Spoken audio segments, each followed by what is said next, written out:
I feel like it speaks to the genius of our ancestors of how even in the most painful time, they found a way to create a language among themselves where it was taking pieces of the colonizers' language that they heard them speaking, mixing in their African language, and then the indigenous people, so the Taínos or Kalinagos, to like infuse that. And that's how we have different words. So that's why even when people were watching that video, they were identifying words, because there are a lot of like African words that are still in our Creole languages.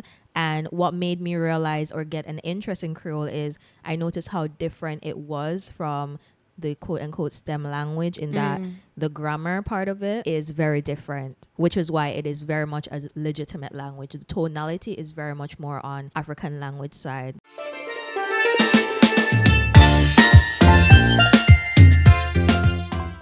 So I'm here today with CharisMaggie. CharisMaggie is a content creator with a thriving community of 30,000 people. You have a deep-rooted passion for Caribbean and African cultures, and you're dedicated to highlighting the intricacies of Creole languages and ethnic cuisines. And through your content, you seek to teach people about the lesser-known facets of history and culture. And your ultimate goal is to cultivate connections and promote a mutual understanding by delving into the profound tapestry of shared heritage. Okay. There's a lot of things about, even though we're all on different islands, there's a lot of things about just our cultures and the way that we celebrate and the way that we do different things that are very similar, right? Yeah.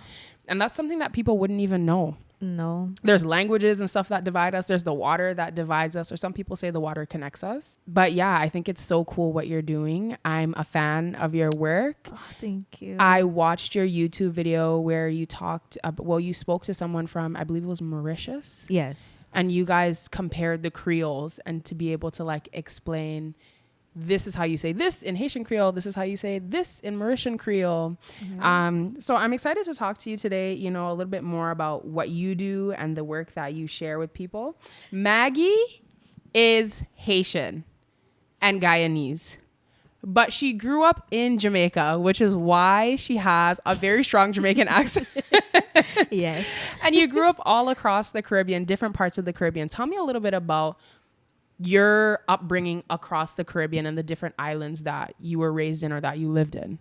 Okay, so I was born in Guyana, but I left at about 4 years old. So I don't really remember a lot about the country, to be honest. But one thing that my mom was really good at was cooking, or she's really good at cooking. So she learned from the locals how to make Guyanese dishes.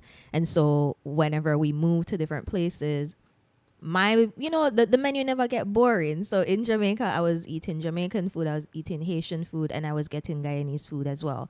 And when we moved from Jamaica, the next place we went to was Belize.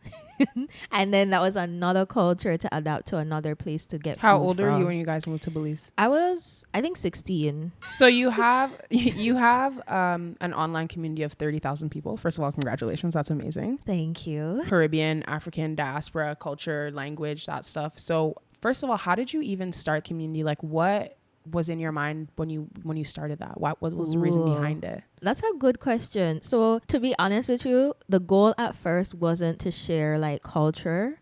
I just so when I came to Canada, the first place I actually moved to was Newfoundland. That's where I went to school to be a international student. That's where I came to Canada.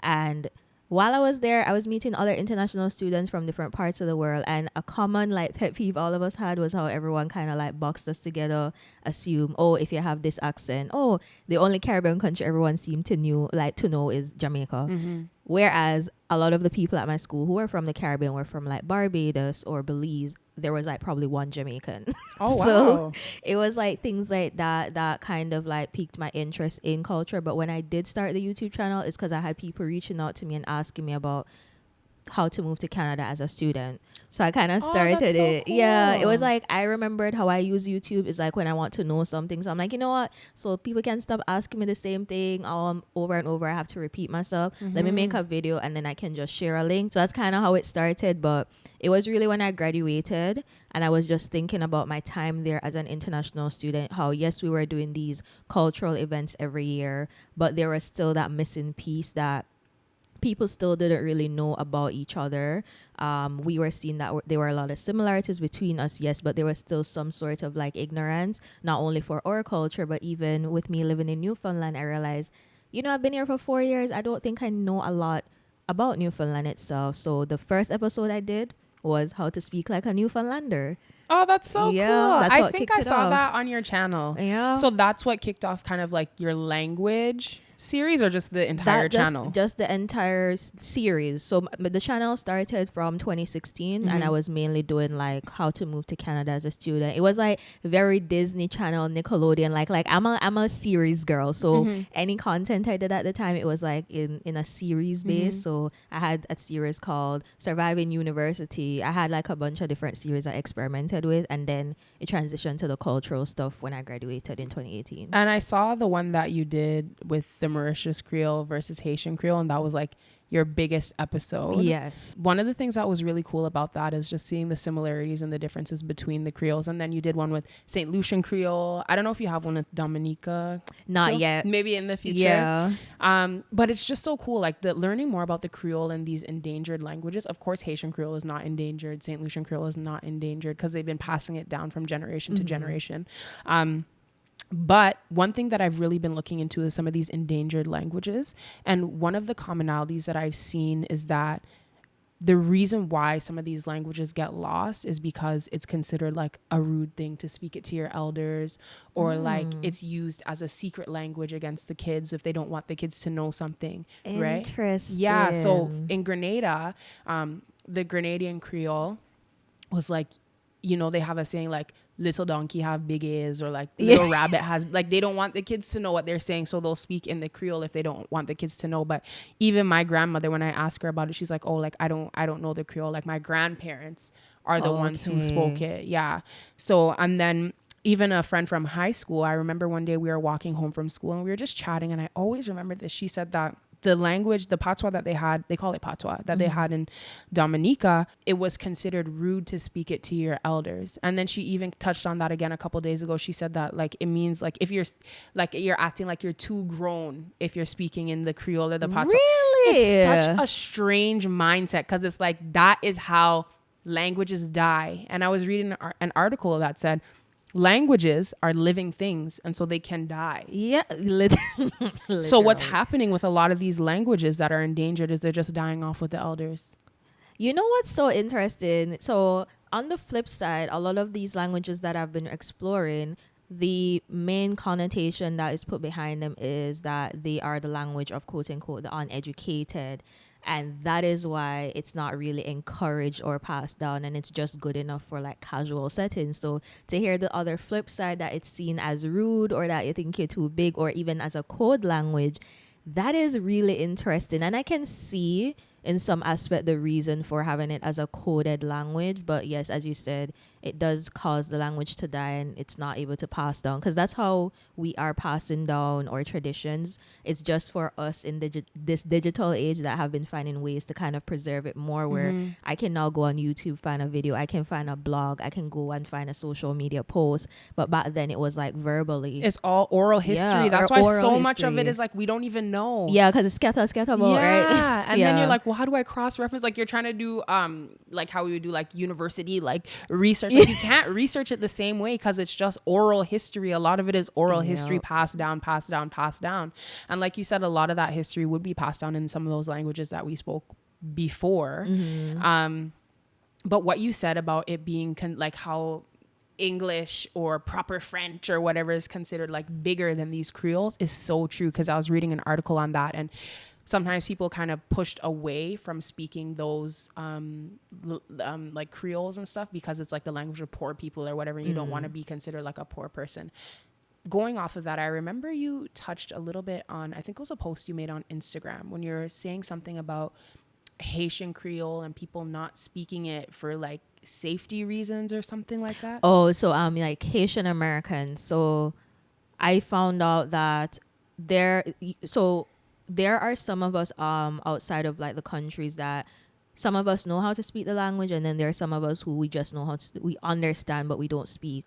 And that post was speaking specifically about Haitian-Americans and some of the reasons that caused some of them not to be able to speak, because I made a video where I was speaking Haitian Creole, and like people were like saying, oh, you know, you do better than a lot of like Haitian-Americans. So that was me kind of bringing a perspective to their experience that, hey, in most cases it's not really that they don't want to learn. Sometimes they are not even being taught on purpose how to speak it. They are in a new country where their parents kind of want them to quote unquote learn proper English for like better opportunities and things like that. But also I found out that they were like being teased and bullied and things like that in school at a time in the United States if anyone knew you were Haitian. And so as a way to protect themselves, you would try to erase any kind of identity of you being Haitian, one of which is you don't speak Haitian Creole. So Wow. yeah, but yeah, so that's one, you know, that's one lived experience, one perspective of like why some people don't know it, and I just was sharing that with people to give them that perspective as well, because it's not like I'm better than them kind of a thing. I just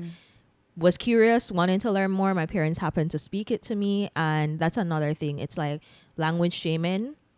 It happens a lot, because even as someone like myself who's not a native Haitian speaker, even I've had incidences where I would try to speak and I would be shamed for it. And it's like, I see that happen to people when they try to learn English as a second language. And sometimes people keep on saying, oh, we don't want to learn the language. But it's like, sometimes when we try to learn, we're shamed because we don't sound like you know, the native speakers. So that is also a flip side of why some people might not learn how to speak it. Yeah. It's so interesting hearing all the different like reasons as to why these languages die down, or like why they're not passed on from generation to generation. It's like, it's for safety, it's for status, it's a code. Like, I'm sure there's so many other reasons why certain languages don't get passed on. There's even this language that I think is so cool.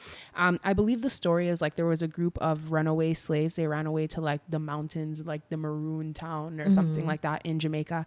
And the language that they speak, it's now just used for traditional and ceremonial stuff. And I'm sure eventually it'll become an extinct language for that reason, that it's not used in everyday communication. But I believe it's called Cromanti, but it's like an Akan language. So like a Ghanaian language. So it was literally like slaves from Ghana. They were placed in Jamaica and they ran away to the mountains or wherever. And they kept that language and they kept that part of their culture. And there's this video that I was watching on YouTube. There's this elderly man and he's literally speaking in that language that they would speak in Ghana. Like, some of the people in the YouTube comments are like, I'm Ghanaian, I speak Tree, I understand everything this man just said. Yeah. Another person from, I believe the country is pronounced Suriname. She was, or he or she was like, I'm from Suriname, I understand everything this man said. If I was to listen to the audio only, I would think he is a Surinamese elder. So again, like, looking at the ways that although we're separated from Africa, although we're separated from each other in the islands, just seeing the ways that we're still so connected. Yeah. I think it's so cool. And the more that I learn about our history, the more that I learn about just the nuances of things, is that I see like, oh my gosh, like it really is in we blood and we really are super connected. Exactly. And to touch on what you said with, you know, how we're connected, the thing about these languages is, when I really look at it, looking at what our ancestors went through, like, think about it. They were brought in conditions that were really horrible. They were brought from different countries in different parts of like West Africa, because that was like one of the main parts of the world that they took enslaved people from.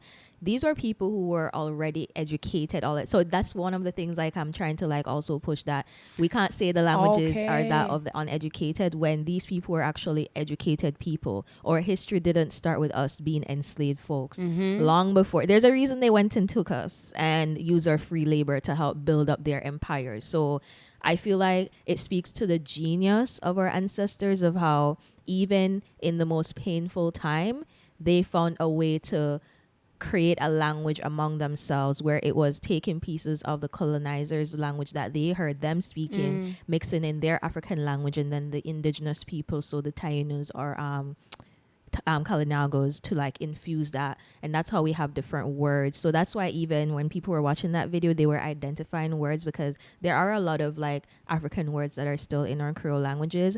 And what made me realize or get an interest in Creole is I noticed how different it was from the quote unquote STEM language in that the grammar part of it is very different, which is why it is very much a legitimate language. The tonality is very much more on African language side. You will look at the structure of, like, if you're comparing French to Haitian Creole, for example. I remember I took French in school to get an easy A because I thought, oh, I know Haitian Creole, it will help me. Big mistake.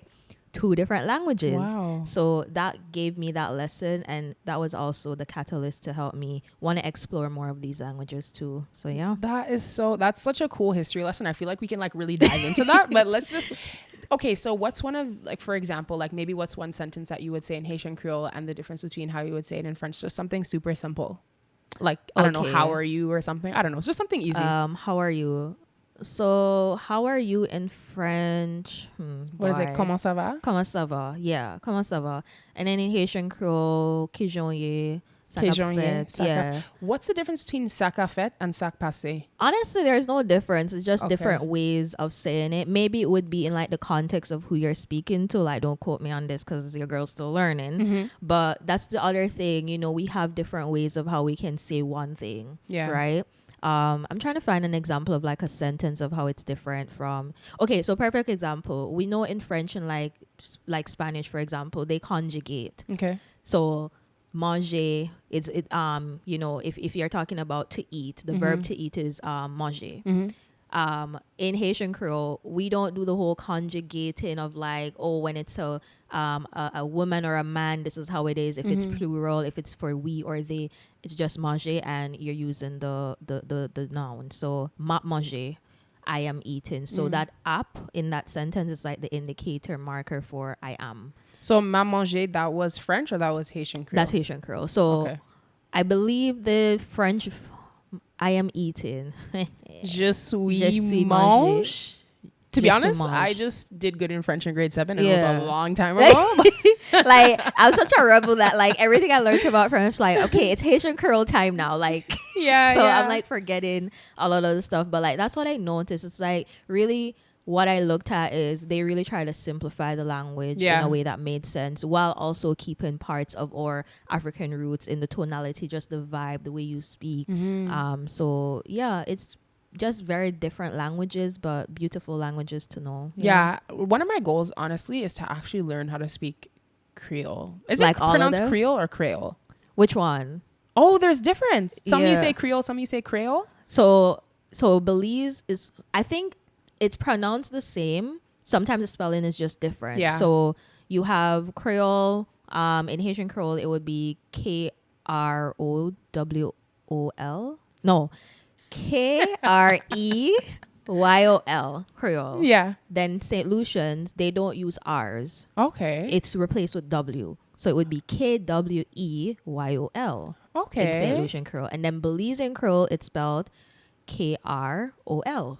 Okay. So that was one of the things that I believe you touched on this in your YouTube episode where you guys were talking about like Mauritius Creole and Haitian Creole, or maybe I read it somewhere else, but it's like there's no like proper way to spell things in Creole. I don't know if that's the same with Haitian Creole, but there's no like this is how you spell it and this is how, there's just a way to speak it, and then you write it out a certain way and people are just supposed to understand what you're talking about. I don't know if that's the case with Haitian Creole. So I think with Haitian Creole, because it is a language that has been recognized as an official language, it like you can find like ways of how things are supposed to be spelled and things like that. What I understand, however, in terms of like the evolution of Creole languages is that over time, languages also become decreolized. Okay. So that's something that I'm exploring this year as well on my YouTube channel, mainly like English-based Creole languages. So for example, an example of that would be Golagichi.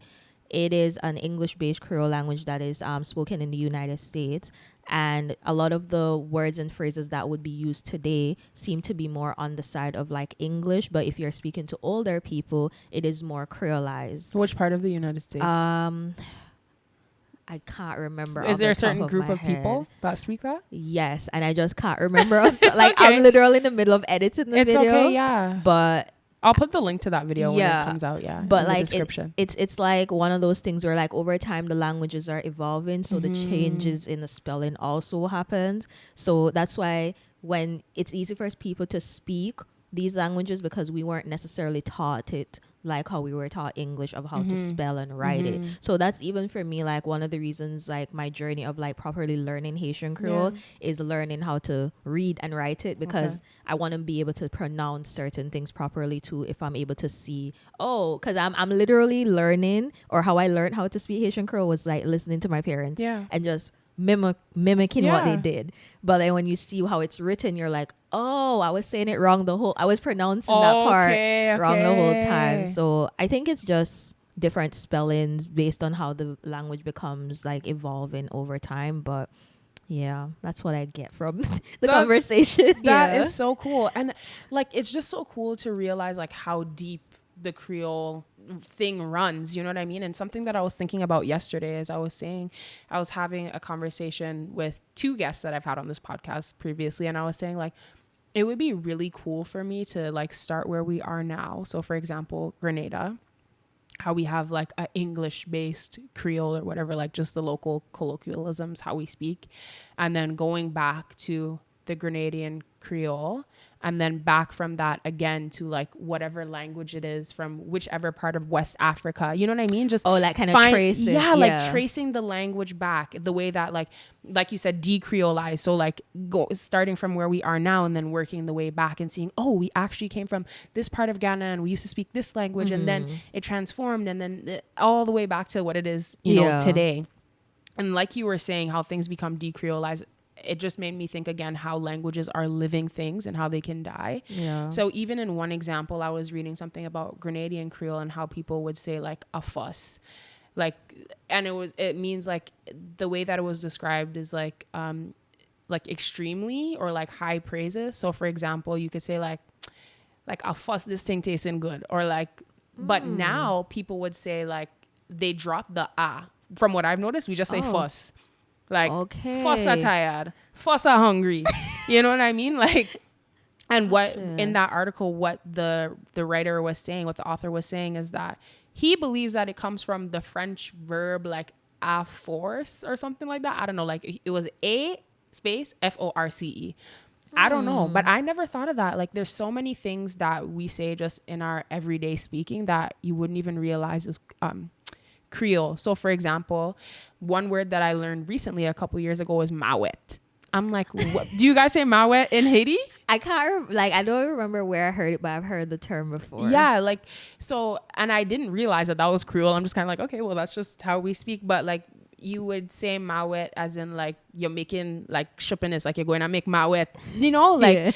So, but it's just like, it's so cool to think about these things that we don't even take in our Creole, or like they come from these different languages. Like, for example, somebody would say like, you're too mako, like, you're too, like, you're in people's business or you're makocious. Like, these things, they it's like, stem from like another, and it's just so cool when we actually like take that in, you know what I mean?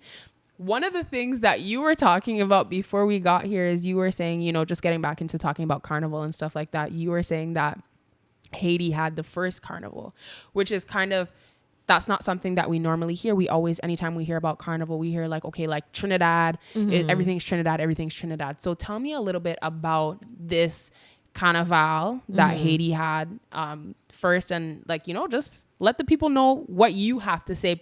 Just give her a chance to explain. I don't want anybody in the comments being upset. Like, let's just give her a chance to explain and hear where she's coming from. So I think one of the things all of us can get on the same page about of what Carnival is, the background of it, the history, is that it was a time when the enslaved people were free and they were celebrating that freedom, right? So for all of us who specifically celebrate, you know, Carnival around like Emancipation time, August 1st is like how we do our events here in Canada.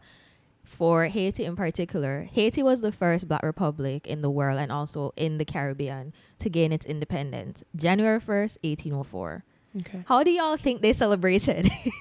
Literally a carnival, because why? They were colonized by the French.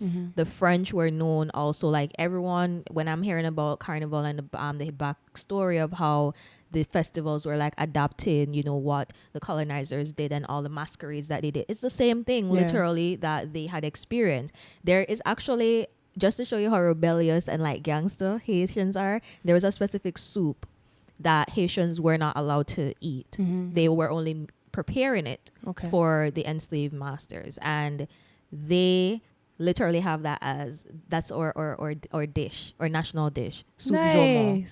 So it's a pumpkin soup. Say it again. What's it called? Soup jomo. Soup jomo. Yeah. Nice. So it's a pumpkin soup, and it is eaten as well on the 1st of January every single year. Good. So it is, so Carnival in Haiti, it's the largest Mardi Gras celebration pretty much in North America and the Caribbean. Of course, in terms of like music that's played, things like that, is going to be more towards what the culture in Haiti So wait, is. so you described it as a Mardi Gras.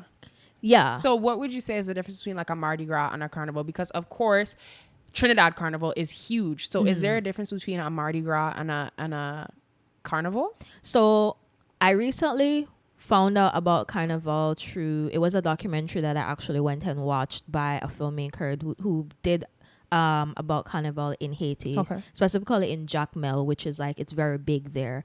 They also have section leaders. So they like play mass, they have costumes, feathers. They have Carnival. So here about Carnival, they have costumes and all of that. The only difference I would say is, I don't know if this is something that over time came into play with like the feathers and things like that. But we also have like the jobs like Blue Devil. Wow. You have different sections for, so Carnival is very much like also fighting against like political oppression in some sort of way too. So even in the sections you were seeing that. So I don't know if people know, there was a time where, you know, Haiti was pretty much under like dictatorship rule, and so they also have a section that is known as like Tonton Makut is what they call them, where it was known as like the police officers at the time, who were known to pretty much like anyone who went against that presidency at the time, you were like punished by these police. So there's a section that is like known to dress up as what we call it, like to mimic, like to mimic them so with like cool. the teeth and the big lips, and like they dress up so to cool because obviously one of the themes across carnivals is that a lot of the carnival characters are making a mimic or a mockery. Yeah. They have the whole thing, like you'll have like men especially, like they will dress up in like the women with like the big butts. It's, I've seen a lot. So what I also saw in the documentary is how they utilize a lot of things in nature to make the costumes. So it wasn't a lot of like using like artificial materials. So you're using the banana leaves that you have to like make the costumes. You're using the teeth from, you know, whatever animals it is that they already, you know, are utilizing for other things. So it was just very interesting to see it, because I personally didn't grow up knowing about Carnival celebrated in Haiti. It's not known as much because they were having issues in terms of like it not wanting to be celebrated, because some people looked at it as it's sinful and all that. You know, they had a lot of push against it as well from, you know, maybe like Christians and stuff like that, like the church. Same in the Caribbean, we have that issue as well and how they look on it. But yeah, it is a celebration of freedom.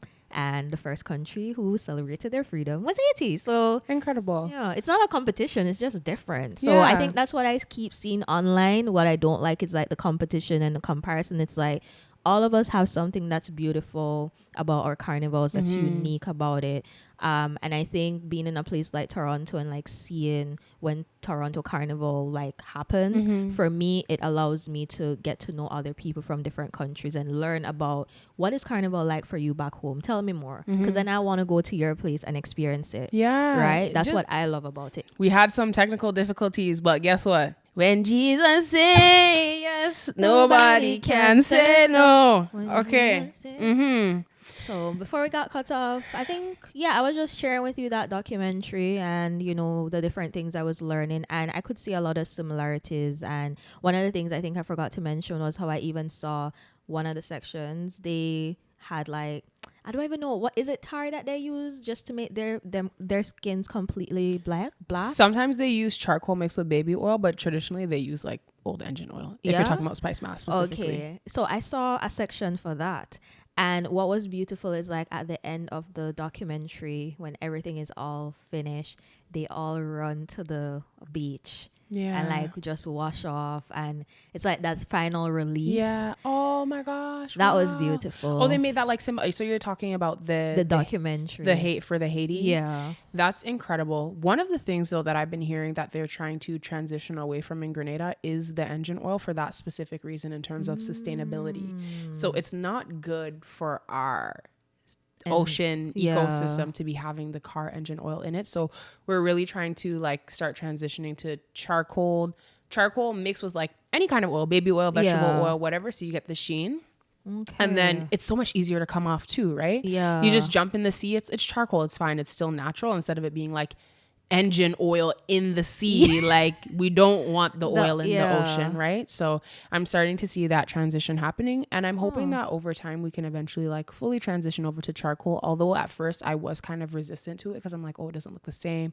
But when I hear the reason for the push for the change, it makes so much more sense, and it's easier to get off. Like I don't know if anyone's ever tried to get the old oil off of their skin. It is not, sometimes you think you're good, you're clean, you put on your clothes, oil. Oh, wow. Still, you scrub down 3-4 times, you think you're good, you're not good. You're not good yet. You're not good to go yet. It's something I would want to experience though. I recommend everybody to experience spice mask, honestly. First of all, I love Grenada, so I'm biased. I even just the Juve. Yeah. To experience that. Like I was so shocked this year seeing people's reaction to Juve. I guess because I'm so used to it. Like it was never like an emotional experience for me in terms of like being overwhelmed with emotions to the point of tears.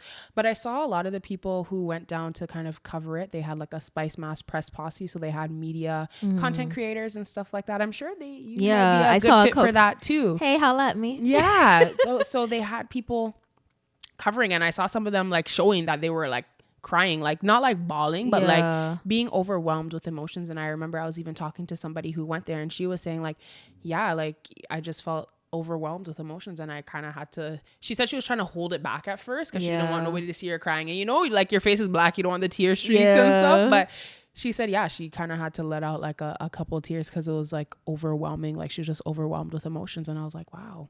I've never had that experience. It's a spiritual healing, just to be among people who share a common, you know, like we're all going through life, we're all figuring out life. So I feel like having celebrations like that, it helps us to have this closeness, have this time to forget about the stresses of life and just celebrate life and each other. That's like the beautiful thing. So I can understand, because I believe a lot of the influencers and creators that went there, they're from like the States where we have hustle culture a lot, or just North America on a whole. It's a lot of hustle culture. We're always grinding. We forget to just relax. Yeah. So and the thing is too, like the environment doesn't necessarily permit relaxation. A lot of us live in these dense cities where it's just go all the time. Yeah. And it's just always, everything is always if when I'm done this thing, I have to do this next thing. And honestly, the mind doesn't rest in, I'm telling y'all, my mind don't rest in Canada. Okay? No, but it's like as soon as you touched, I swear, as soon as that plane touches down and in Grenada, clap. Yeah, of course. It's anybody who's upset about the clap, just know anytime you're on BWE, Sky Service, Caribbean Airlines, any of those flights that have in the past flown to the Caribbean or still do today, we must clap when we touch down. Thank you, God. We reached safe. Listen, anything could have happened. Yeah. We have to clap. Must clap. And we're home, so we must clap. You know, it's so funny because when we think about it, you don't really hear the claps when we get back home. No, we don't. I never thought about that. We only clap when we touch home, but when we come back to Canada or wherever, I'm always hesitant. Like I start off because like it's just natural for me to want to clap because I'm like, I got back home safely too.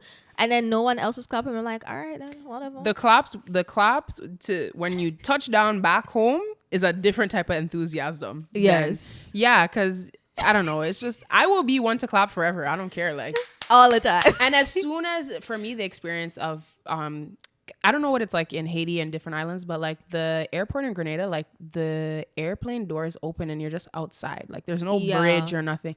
So when that heat wave hits you, it's like, yes. To the beach. No, and then when your foot touched down on that cement, oh my gosh, listen, anyone who knows what I'm talking about, you guys know. Oh my God, you're like, yo, I'm home. And it's like, you just feel the relief You Yeah. feel so much relief as soon as you get back home. Like the land and just everything is just not as rushed and as That's whatever it is true. over here. And it's like you finally feel like you get a chance to just breathe. Honestly, you know what's really crazy? I went back to Jamaica after like 10 long years last year for the first Nice. time. And that's the exact feeling I had. Yeah. I almost cried. Yeah. But I did cry when I had, it was either coconut water for the first time, like actual from the coconut itself, or it was jerk chicken. Mm-hmm. I should have looked at, I know, like, I should have looked at here because it was just different, and like meeting up with people, walking, like for breakfast, eating like fruits. Yeah. You know, I did not want to eat no egg and none of them things that I'm used to eating here, like fruit straight. I'm walking in the backyard barefoot. Like it was just a different feeling. So I definitely get what you mean, but yeah, home is home, man. Home is home. And that's what I always say too, is like, here I realize we really have to find ways to try to integrate with nature. Like, let me try to go to whatever little park they have and Or go the for a walk. trails. Yeah, the trails and Yeah. stuff. Whereas back home, it's like nature is just a natural part of life. Like, okay, you're barefoot, you're on the beach, you're barefoot by the river, or like anything we do is always integrated with nature. Like, oh, we're going to go up to the river and cook. We're going to go to the falls and cook. We're going to go on the island and cook, whatever. And it's always very community. Yeah. It's here is very like individual. Like you kind of just have to figure out your own thing. I don't even feel like the infrastructure here because yesterday I was in Little Jamaica and I was looking at the difference between there and how I live here in Mississauga. And even just the way how their buildings are, it's so much like even just the regular houses, it's like so much more for community. The doors are so close to one another. But here where I live in Mississauga, it's like for one person's door, they have it on the other side and like kind of behind around the side. You know what I mean? And it's like you can tell just even in terms of like infrastructure, how some places are made for communal living and other places are made to kind of make people do their thing on their own. Yeah. And so that's one thing that I always feel when I'm in Grenada is like, you just feel that community aspect of everything. Sometimes it's like, you feel like you don't have no space. Everybody knows your business. Yeah. You can't do nothing. It's like a love-hate relationship. Yeah, but it's like, but that aspect of community is actually really important. But I think what you touched on in terms of Haiti having the first carnival was actually an important thing to talk about and for us to really think about, because again, you guys were the first ones to be emancipated and to be free. So for you guys to have the first carnival and to celebrate in that way makes the most sense, right? And so that makes me think about what were our traditions and like culture like in West Africa. I'm sure eventually I'll make my way back there and learn about that our first instinct is to celebrate with a carnival and to celebrate in that way, because looking at the similarities between the ways that we do things on different islands, it's like, okay, well, there has to be like a real root. And the root, of course, is Africa. So it's like, what are the traditions and the celebrations that we did or still do in Africa? And how did that translate to the Caribbean? I feel like this is my thesis now that I'm saying, Right? No, I feel like this is my thesis now, and I'm going to try to figure this out. And if anybody has any resources, I encourage you to please share with me, because I'm always trying to learn more about our history and just like looking at the ways that things are actually just really connected and how they evolve, right? Like you said, like just this episode in itself will be something for me to go back and study and look at later. But yeah, where can people find you and your YouTube channel and all the work that you're doing? So on all platforms, you can find me at CharisMaggie TV. So it's CharisMaggie TV. Yeah, like come join the community. We always talking about, different cultural experiences. Right now I have a series that I have on my platform. It's for the culture. So that's the one that started my whole pivot into cultural related content. We're on season 6 right now. Congratulations. Thank you. So that is really about showcasing different lived experiences with culture. But this year, the focus has really been on delving more into languages and talking about some English-based Creole languages and also touching on African languages to make that connection with our Creole languages and the words that are used. So yeah, lots of things, we're doing. So come on over. I'd love to have Incredible. you. I highly recommend people check out your channel because it's actually quite interesting. And I look forward to seeing the series that you have on languages. Because again, I'm interested in kind of figuring out that connection and the roots all the way back to Africa and just understanding really where we come from, because it's very empowering when you know who you are, when you know who your people are, when you know where they come from, their triumphs, their struggles, everything, all of it is in we blood. In our blood. So it's like, let us figure out and understand who we are and where we come from. You know what I mean? And part of that is understanding the languages. The more that I learn about Creole, the more that I feel like English is just a foreign language in my, like, I just feel like I'm speaking a foreign language. It's so weird. Yeah, a whole heap of, it's the funny thing I would say for me, I never imagined what my platform would be today, because it was really me just being curious. Likewise. And yeah, I encourage people, be curious, wanting to learn about different cultures, find different ways to do that. Right now, we're so blessed with the internet, so much information you can get. But for me, I find that it's when I really talk to people and hear their perspective, and you get different sides that really intertwine. Because like my tagline on my channel is submerge yourself in culture, live meaningful lives. And it's all about helping people to learn about culture through lived experience, because everyone has a different lived experience. Everyone can be within the same culture and have different experiences. So just that curiosity to want to know and learn that, like, it has brought me to this place of even discovering my own culture. And one of my hopes eventually, you know, would be to go back to Guyana and just really explore Guyana, because I feel like sometimes there's this guilt that I don't have that attachment in the same way that I have to like Haiti or to Jamaica. And I do want to feel that same burning desire or passion outside of just food, because Guyanese food is bomb. Okay, that's not up for question. But, you know, just more other things. I want to learn more about my culture in that way. My great grandfather was Guyanese, and he had so much pride. Like the way how he used to always have me burning the same CD of Kaicho Falls. Like, come sit down and watch it. It's like, Grandpa, I've seen this video so. Come sit down, sit. It's you like, can learn again. Yeah, but it's nice to see his pride. And like, even with that, like going back in just like my ancestry, like his mother was, I believe they call it Buck Indian, so she was like one of the indigenous people. Unfortunately she passed away, I believe, giving birth to him. But like just knowing that, and then like just connecting, because for me, like my roots is like very mixed up. Like my mom's side is Grenadian. I don't know much about my mom's paternal side, but I believe like he's from Trinidad. And then on my dad's side, you have Barbados on his paternal side, and then on his maternal side is Barbados and Guyana. But then as we continue back, my great grandfather, like I said, his mother was like indigenous to Guyana. She was Buck Indian. So it's like, I just want to figure out who I am, who we are, where we come from. And so that's my curiosity and how I've kind of started this. And I realized that a lot of us don't really have like the access to certain parts of us, because again, so much of our history is oral. So much of our history is just passed down generation to generation. It's not like we have books that we can go to, you know what I mean? So it's kind of like, well, what do we have still? Yeah. And how can we document that and preserve it, right? Shout out to Brianna Phillip.